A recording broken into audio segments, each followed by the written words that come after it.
Magda, the eldest sister, stares at the chimney. On top of the building, their mother entered. Magda says, "The soul never dies." It's 1944. In Edith's first weeks at Auschwitz, she learns the rules of survival. If you can steal a piece of bread from the guards, you are a hero. But you steal from an inmate or prisoner, you are disgraced or disrespected. You die. Competition and domination get you nowhere. Cooperation is the name of the game. To survive is to transcend or surpass your own needs and commit yourself to someone, something outside yourself. For Edith, that someone is Magda. That something is the hope. To the transformation of Edith's parents into smoke, both of her parents, she must assume her father is dead too. Magda and Edith used to sleep in gloomy, primitive barracks on tired shelves, 6 to a board. Little dancer, Dr. Mangala, the angel of death, says to Edith, "Dance for me." He directs the musicians to begin playing. The barracks floor become a stage. She dances for love. She dances for life. At Auschwitz, voice of Edith's mother rang in her ears with a different significance. "I have got brains. I am smart. I am going to figure things out." The words Edith heard inside her head made a tremendous difference in her ability to maintain hope. This was true for other inmates or prisoners as well. They were able to discover their inner strength. They could draw on a way to talk to themselves that helped them feel free inside, that kept them grounded in their own morality, that gave them foundation and assurance, even when the external forces sought to control and obliterate or destroy them. "I am good," they learned to say. "I am innocent. Somehow something good will come out of this." Edith would tell herself, "If I survive today, tomorrow I will be free." Edith would tell herself, "Yes, I can. Yes, I can." One winter morning, they stand in yet another line. The cold bites. They are to be tattooed. Edith waits for her turn. She rolls up her sleeve. The officer with the ink and needle says, "I am not going to waste the ink on you."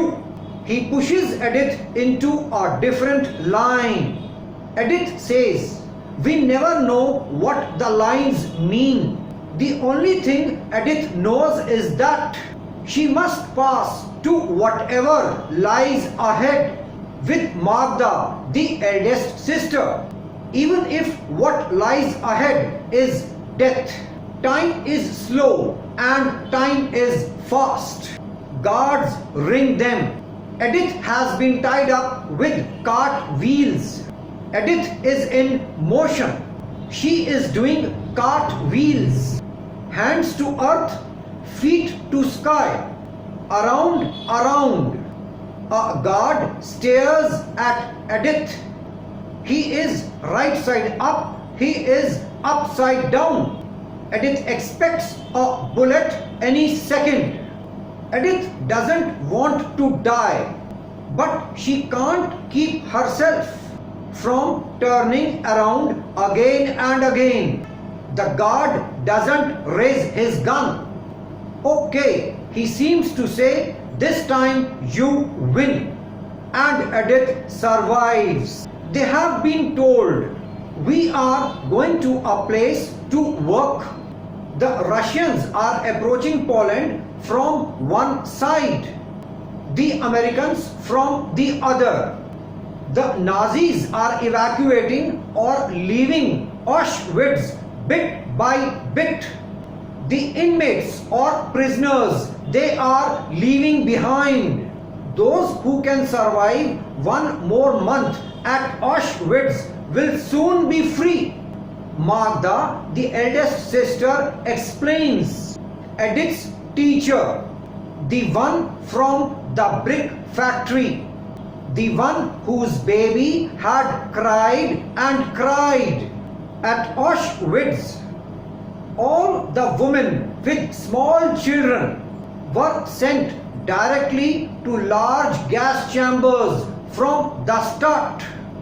The fact that she, the teacher, is still alive can mean only one thing. Her baby died. Which is worse? Edith wonders. To be a child who has lost her mother, or a mother who has lost her child. When the door of the train opens, they were in Germany. In the morning, they were sent to work in a thread factory. They wear leather gloves. They stop the spinning machine wheels to keep the threads from running together. Even with the gloves on, the wheels slice their hands. The German forewoman who oversees their work silences them. You are lucky to be working now, she says. Soon you will be killed. We have escaped the large gas chambers, Magda, the eldest sister, says. But we will die making thread. It's funny because they are alive. They might not survive the war, but they have survived Auschwitz. Magda and Edith laugh as at Auschwitz they were forced to donate their blood for transfusions for wounded German soldiers. Edith would sit with the needle in her arm and humor herself. Good luck winning a war with my pacifist or peacemaker dancer's blood. Their talk is sustenance or food. They leave the dirty snow and stand with the other survivors. They are prisoners and refugees.